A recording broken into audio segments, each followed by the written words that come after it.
As I advance, I've noticed something kind of funny. The further I get with Thai, the lazier I become with studying. And it's not even on purpose. I just relax into it more. But honestly, that's made me love the process even more. Like anything could make me not love learning Thai. The pressure is gone and I get to just enjoy the language.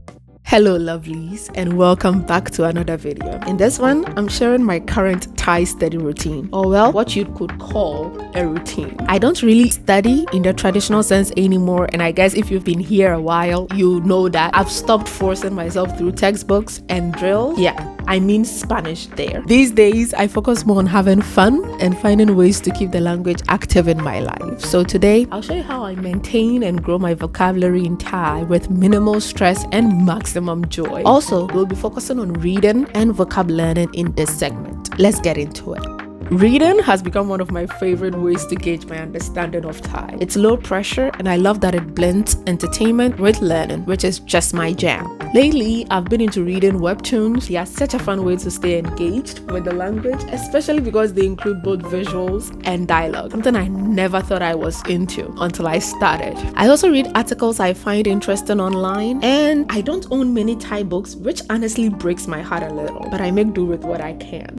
I read Thai novels on MEB or MEB, which is a great platform by the way, and they have like a lot of free novels, so if you don't want to purchase anything, you can check out the free section. And I also browse news and lifestyle articles on sanu.com. Sometimes I check out thaipbs.com too. That one was recommended to me ages by my tutor. It's a little more formal and newsy, but it helps get me exposed to different kinds of vocabulary and sentence structures. Sanu.com was also recommended by my tutor.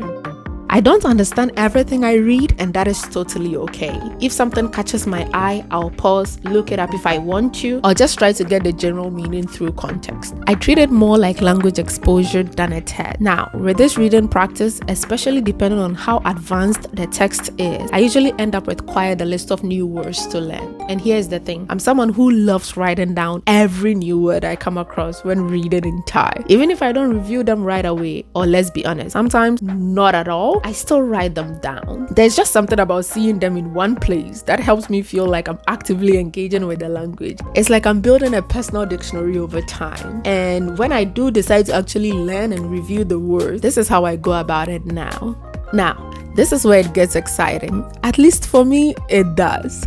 This is the part where ChatGPT enters the scene. So I used to ask Chat to generate useful phrases using new vocab I was trying to learn. And while that worked, it wasn't super effective for me in the long run. I tend to forget those phrases pretty quickly, and let's just say reviewing things isn't exactly my favorite hobby. But here's something I started doing that I actually enjoy, and it's been way more effective. Whenever I collect a bunch of new Thai words from reading, I put the entire list into ChatGPT and ask it to write a story using all the new vocabulary. Then I read the entire story in Thai. I don't write out a translation or anything like that because honestly, I don't want to spend time doing that. Instead, I go sentence by sentence after the initial reading and just say the meaning out loud in English as I go. It becomes this really creative, super engaging exercise, and by the time I've gone through the story, I've drilled every word into my brain. I don't do it like once after the initial reading, and then I go by sentence and then translate each one out loud as I go. Once I'm done, I read the whole thing again,